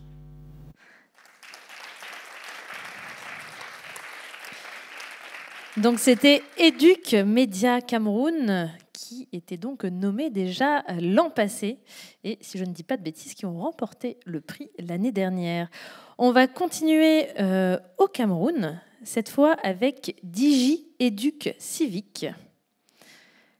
Je vous lance la petite vidéo. Je suis Taïwe Parfait, président de l'Association pour l'éducation à la citoyenneté numérique, Digi Educ Civique. Depuis 2014, les enlèvements, les conflits intercommunautaires, les mouvements et les attaques Boko Haram ont créé des tensions parmi les populations du Nord Cameroun. Ces faits sociaux ont connu une migration vers l'espace numérique grâce à l'utilisation des réseaux sociaux avec une forte résonance de la discrimination, des fausses informations, des discours de haine et la radicalisation des jeunes. Fort donc de constater qu'une seule association ne peut pas impacter tout le Grand Nord, nous avons donc jugé mieux de mettre sur pied un réseau des organisations de la société civile, d'où nous avons donc initié une caravane qui visait donc à former les jeunes leaders communautaires, les associations membres de ces réseaux. Cette activité s'étendait de janvier à avril 2023 et je tiens donc à rappeler que c'était 40 associations et 350 jeunes leaders qui ont été capacités. Pour atteindre notre objectif qui était de développer l'esprit critique des jeunes à faire face à la désinformation et les discours de haine en ligne, nous nous sommes donc déployés dans ces régions, notamment dans l'Adamawa, et plus précisément dans la ville de Ngaoundéré, classée depuis plusieurs années comme une zone d'éducation prioritaire au Cameroun. Ainsi, nous avons continué dans la région du Nord, où nous avons capacité des jeunes dans 3 arrondissements, à savoir Pitois, Garoua 2e et la ville de Lagdo. Enfin, nous avons clôturé cette caravane dans l'extrême nord du Cameroun, une région qui subit depuis 2014 pas seulement des attaques Boko Haram, mais aussi des conflits intercommunautaires. Connu comme un espace de crise, il était donc question pour nous de développer, de donner des rudiments plutôt à ces jeunes leaders communautaires et les associations afin que ceux-ci partagent davantage cette expérience auprès de leur communauté pour barrer la voie aux fausses informations et les discours de haine. Les cadres d'échange étaient des ateliers de formation, de renforcement des capacités sur l'alphabétisation numérique et la citoyenneté numérique, ainsi que la vérification des faits en ligne.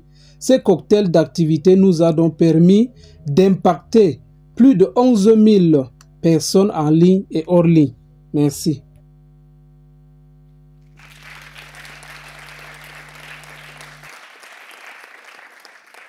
C'était donc Digi Éduc Civique au Cameroun. Et on termine cette fois avec le Burundi qui propose donc le projet Rabemi.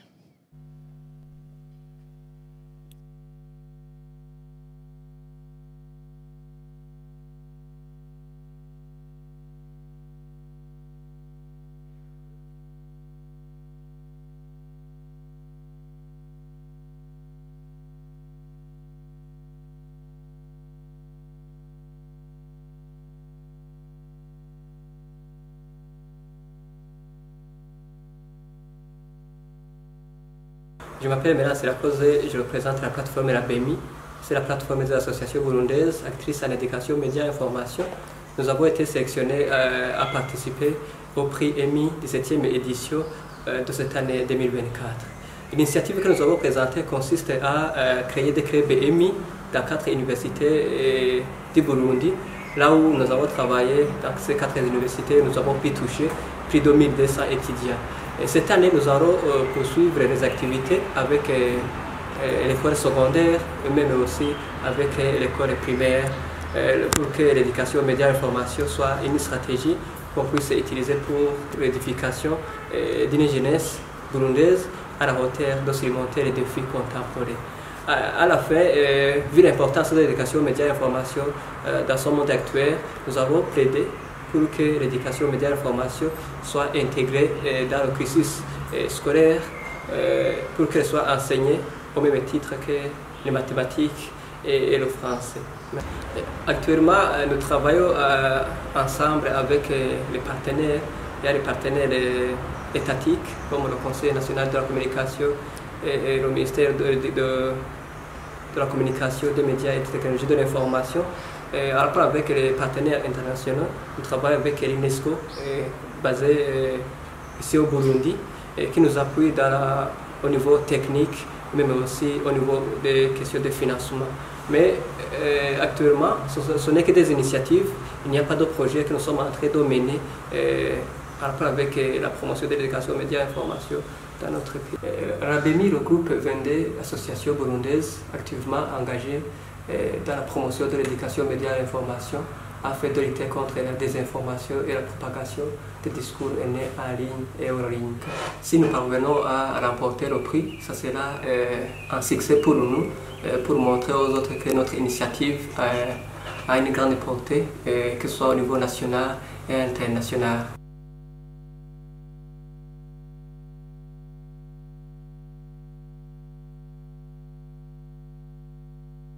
Pour la fin de la vidéo, malheureusement, ça se termine sans le son, mais on sent l'énergie. Donc c'était Rabemi Burundi. Voilà, on a fait le tour de ces 6 catégories pour les prix EMI 2024. Maintenant, ça va être au jury de délibérer et de décider donc qui vont être les 6 lauréats. Alors déjà, une première chose très importante pour tous les nommés, qu'on gagne ou pas, l'important, c'est de participer. Et on était très, très heureux de vous recevoir déjà ici, à Tours, au Palais des Congrès. Deuxième remerciement, Marie Portolano. Merci d'avoir été la présidente, d'être la présidente aujourd'hui pour les prix EMI. Merci au jury. Ils sont quand même 25, c'est à souligner. Et ils ont eu plus de 65 dossiers à éplucher pour en choisir 3. Et c'est un sacré travail, donc on peut les applaudir très fort, s'il vous plaît.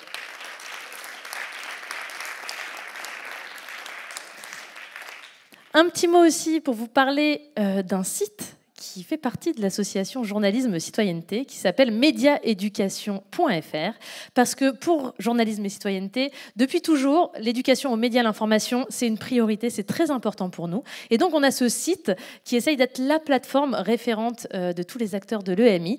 Donc n'hésitez pas à aller au 2e étage, on a un petit stand de mediaeducation.fr, et d'aller surtout vous abonner à notre newsletter pour avoir toutes les informations autour de tout ce qui se passe dans le monde de l'EMI. Et puis je vais terminer ces remerciements par un rendez-vous, celui de la journée du mardi 26. C'est le rendez-vous de la remise des prix à 17h30. Donc on se donne rendez-vous ici.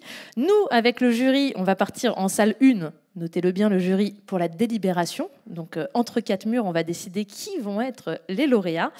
Et pour poursuivre cet après-midi, en attendant la remise des prix, je vous propose de retrouver donc dans quelques minutes Laurent Bigot de l'EPJT et Clémentine Billet de Nothing to Hide pour une présentation du Factoscope. Je ne sais pas si vous connaissez. C'est un formidable outil pour le fact-checking à l'échelle francophone. Donc voilà, si vous aimez l'EMI comme nous, eh bien restez pour cette journée qu'on vous propose ici au Palais des Congrès. Merci à tous et merci à tous les nommés. Bonne journée à tous.